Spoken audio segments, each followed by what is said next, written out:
लेके बोलो तेलंगाना के गरीबों के लिए हम परमानेंट रेजिडेंट सर्टिफिकेट दे रहे, आप दे जारी करो। देखो एक मिनिमम से मिनिमम जो मर गए लोग उनका नाम कटना चाहिए, डबल एंट्री है कटना चाहिए, बिल्कुल कटना चाहिए। हम उम्मीद करते हैं कि रेवंत रेड्डी साहब ठीक है आप टाइम नहीं दे रहे मिलने का, मत दीजिए, मेरे को इतराज नहीं है, मगर पब्लिक के लिए मैं इस अपील कर रहा हूं, डिमांड कर रहा हूं, अगर ये कांग्रेस गवर्नमेंट रिएक्ट नहीं करेंगी तो जो गरीबों का नाम कटेगा उसके बाद रोना नहीं उन्होंने आके यहाँ पे, और उन्होंने समझ रहे नहीं।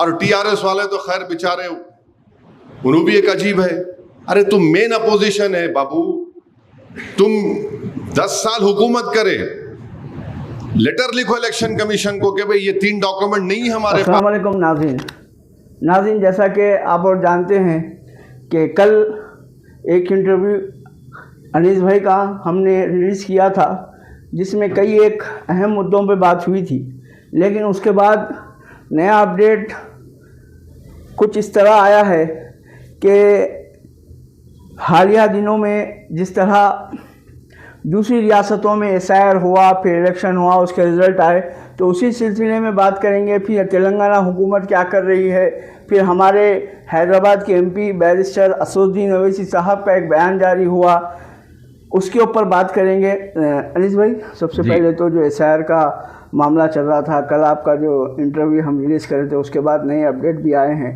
तो सबसे पहला सवाल ये है कि तेलंगाना हुकूमत की तरफ से क्या इक़दाम करना चाहिए। फिर आगे एक असदुद्दीन ओवैसी साहब का बयान भी आया, वो भी हम हमारे नाज़रीन को सुनाएंगे। सबसे पहला सवाल ये है कि तेलंगाना में आखिर करना क्या है हुकूमत को। जी अस्सलाम वालेकुम।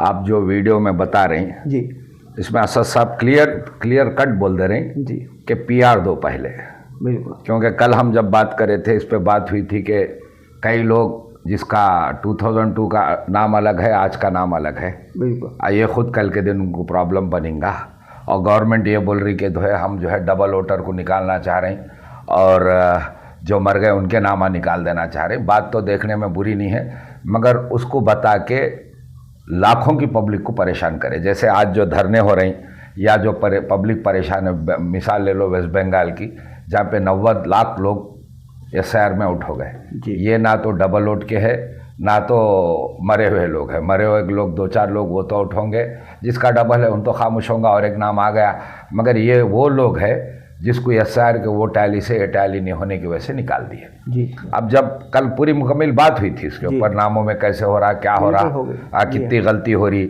अब उससे आप कैसे परेशान होंगे, और प्रोफार्मा कितना क्या बोलते हैं कंजेस्टेड प्रोफार्मा, मतलब जिसमें कोई कॉलम ही नहीं, आप दूसरा प्रूफ ही नहीं दे सकते। 2000 का नाम गलत, उसको आप मैपिंग करो, ना तो आपका पासपोर्ट प्रूफ में दे सकते, ना तो आपका आधार कार्ड दे सकते, ना तो पैन दे सकते, ना प्रॉपर्टी। ये कल हम बात कर लिए। अब असद साहब की ये बात जो है वाकई भी बहुत अच्छी है कि सही बात भी है कि पहले आप पीआर इशू करो।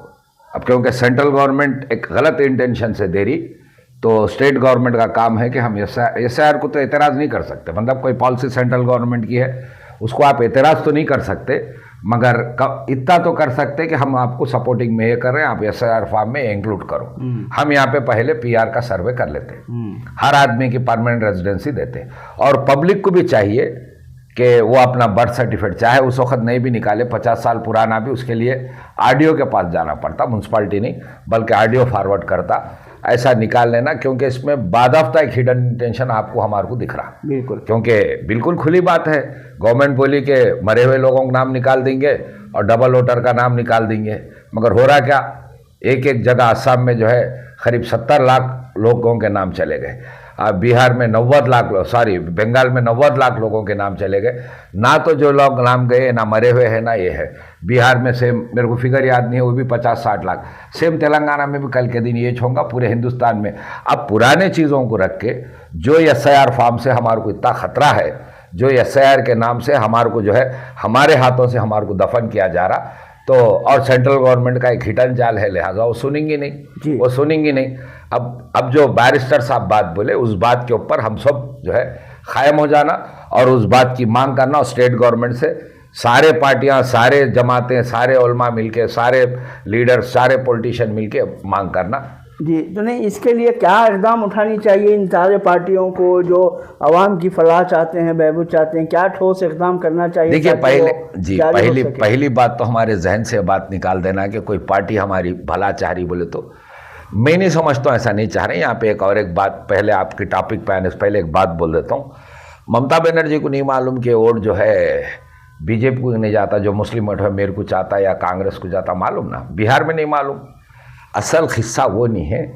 इंडिया को कुछ लेबर की ज़रूरत है और वो लेबर रेफ्यूजी के नाम से आगे चल के मुसलमान को ऐसे ऐसे चीज़ें करके इसको कट करके उसको रेफ्यूजी का स्टेटस देना चाह रहे हैं। फिर हमेशा परेशान भी करेंगे और उन जो है मेहरबानी से ज़िंदा रहना, ये हिडन इंटेंशन है, ये हिडन। अब उसको कोई, अब कल भी बोल लिए थे हम कि बंगाल गवर्नमेंट सीएम डिक्लेयर करे कि जिसका नाम नहीं हम उसको वेलफेयर नहीं करेंगे। बिल्कुल। तो कल के दिन क्या बोलेंगे? वेलफेयर नहीं करेंगे का मतलब उन यहाँ का बाशिंदा ही नहीं होता।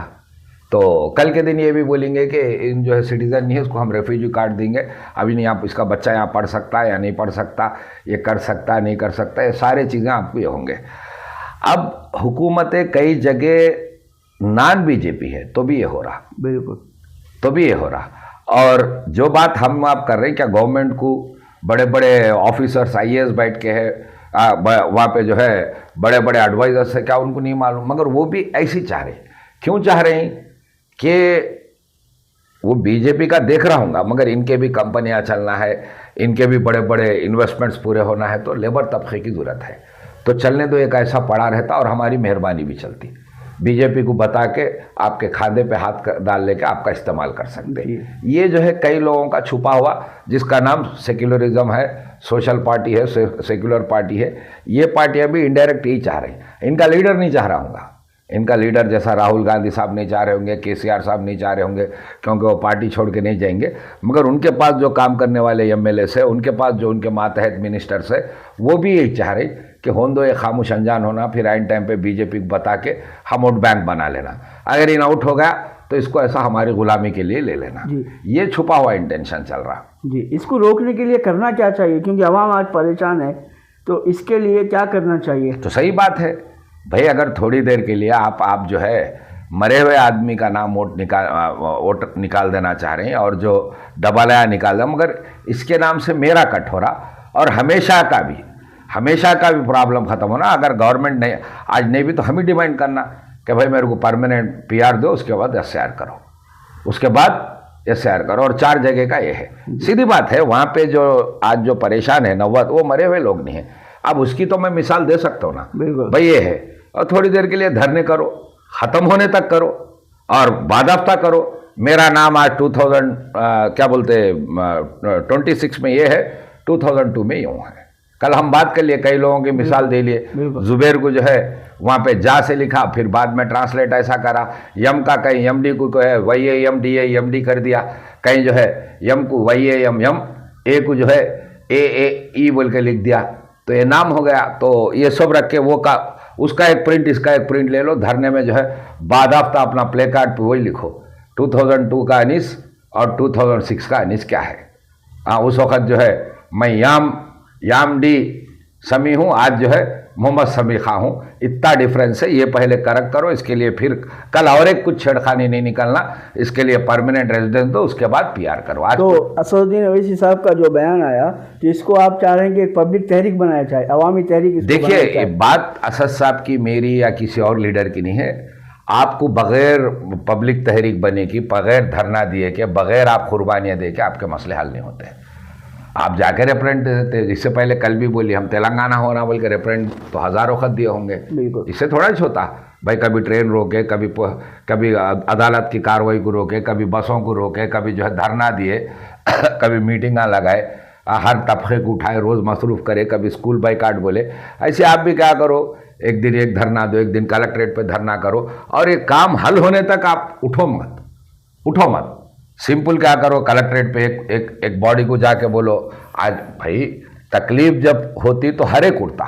अब NRC में हम देखे आए, मगर थोड़ी देर सोच लीजिए, NRC के हद तक हम करें जिस पे गवर्नमेंट ख़त्म तो नहीं करी और खामोश हो गई। मगर NRC के वक्त भी कल भी कुछ प्रॉब्लम आने वाले हैं। हमारी एक जमात वेलफेयर देखते रहेंगी, हमारे टाउन में एक जमात रहेंगी जो हमेशा मुस्लिम वेलफेयर को काम करेंगी, हमारे टाउन में एक जमात है जो है मुस्लिम एम्प्लॉयमेंट को काम करेंगे। हमारे टाउन में जो एक जमात है जो एजुकेशन का गाइडेंस करेंगी। हमारे टाउन में एक जमात बनी जो ये करें। आप 25 जमातें बना के रख ले, क्या करो, कहाँ किधर से आता कि आप हमेशा तैयार रहो। अब तो भी ये काम कर लेना, अब तो भी क्या कर लेना, पहले आप काम तो जैसे हम एनआरसी के नाम पे हर जगह धरने दिए, अब SIR का फॉर्म बदलना और मेरा PIR आना, जब तक हमारे शहर के 10-10 मस्जिदा या 5-5 मस्जिदा कलेक्ट्रेट पे धरना दे रहे हैं। भाई आज एक 4 घंटे थोड़ों की 4 घंटे थोड़ों की 4 घंटे थोड़ों की कर दो, 10 दिन के लिए कलेक्ट्रेट पैक हो जाता, आपके ऊपर पुलिस केस बुक होता, कोई क्रिमिनल केस नहीं, पेनाल्टी पड़ती, वापस आते खुरबा। फिर और एक 10 मस्जिदा ऑडियो रखो, और एक 10 मस्जिदा जो है ये रखो, या कई एसोसिएशन है, कोई कॉलोनीस को उनला एक रखो, और कुछ जमातें हैं जैसा जो है जमा इस्लामी है, तबलीगी जमात है, अहले हदीस है, अहले सुन्नत है, फिर उलमा है, फिर कुछ माइनॉरिटीज़ में भी जो है, मुस्लिम्स में भी जो है ये है कि TRS वाले, कांग्रेस वाले, कम्युनिस्ट वाले, ये सब ये हो जाना, हो के हर एक जिम्मेदारी लेते रहना, करते चले जाना। अब की दफ़ा ख़त्म नहीं कर लेंगे तो ये छेड़खानी ख़त्म नहीं होंगी। अभी जो है अब के पीरियड में मुसलमान को हकीर निगाह से देखा जा रहा है। एक मर्तबा आप जब तक आके अपना काम खुद ही से कर लेके नहीं चले गए तो आपका विखार बढ़ना तो दूर की बात, आपको बड़ी हकीर निगाह से देखते जाएंगे। और एक बात, कल की जो मीटिंग थी, परसों की मीटिंग जो थी असद साहब की, उसमें एक बात ये निकल के आई कि असदुद्दीन अवैसी साहब खुद CM से वक्त मांग रहे हैं, मगर CM वक्त नहीं दे रहे हैं, तो उनकी जो जुस्तजू है, उनका जो अटेंशन है, उसका पता चलता है SIR से मुतालिक CM साहब का। सही बात है जी। तो क्यों आखिर CM साहब इस तरह की लापरवाही बरत रहे हैं?